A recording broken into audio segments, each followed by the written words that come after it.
Everyone. आज मैं आपके साथ, मेरे मन में बार बार आ रहा था कि टीवी देखो, न्यूज देखो, उसमें हमेशा यही आता है कि तलाक हो रहे हैं, लोग सुसाइड कर रहे हैं, और हस्बैंड वाइफ को मार रहे हैं, वाइफ हस्बैंड को मार रही है, और कितने केस हो रहे हैं आजकल, यही देखने को आता है। तो मैं सोच रही थी ये सब क्यों होता है।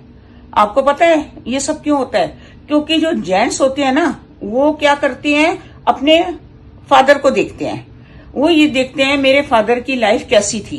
वो पूरे घर के ऊपर रौब जमाते थे, पूरे घर में क्या करते, रौब से बैठते थे, उनको बैठे बैठे सब कुछ मिलता था। उनकी जो वाइफ थी उनकी जी हुजूरी करती थी, उनके जो सास ससुर थे और उनकी मम्मी जो थी वो जी हुजूरी करती थी, और वाइफ भी जी हुजूरी करती थी। सबको पूछना पूरा दिन, सुबह से रात तक, कंघी तक भी नहीं कर पाती थी, लेकिन वो पूरा दिन लगी रहती थी।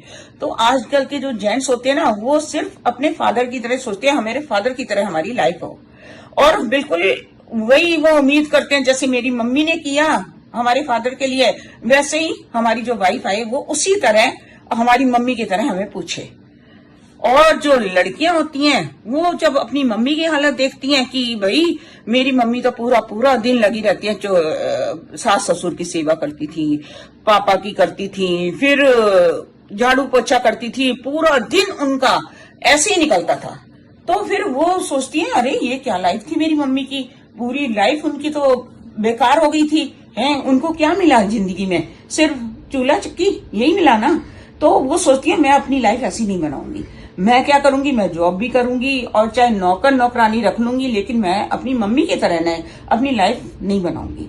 तो ये दोनों का कंपटीशन है। वो सोचते अपने फादर की लाइफ जीऊं और वो सोचती है मैं अपनी मम्मी की लाइफ नहीं जीऊंगी। सिर्फ यही है रीजन। तो क्या है, दोनों में सामंजस्य लाना पड़ेगा भाई, कि दोनों को देखना पड़ेगा। जो पहले हो चुका वो अब नहीं होगा। अगर फादर की पहले लाइफ ऐसी थी वो अब नहीं होगी, और जो मम्मी की पहले लाइफ थी वो अब नहीं हो सकती।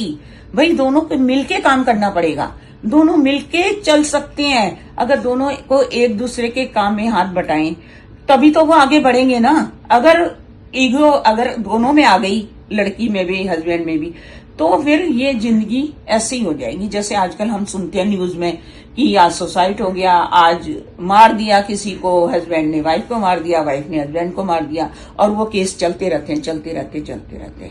ऐसे तो हल नहीं होगा ना, एक दूसरे को समझना जरूरी पड़ेगा।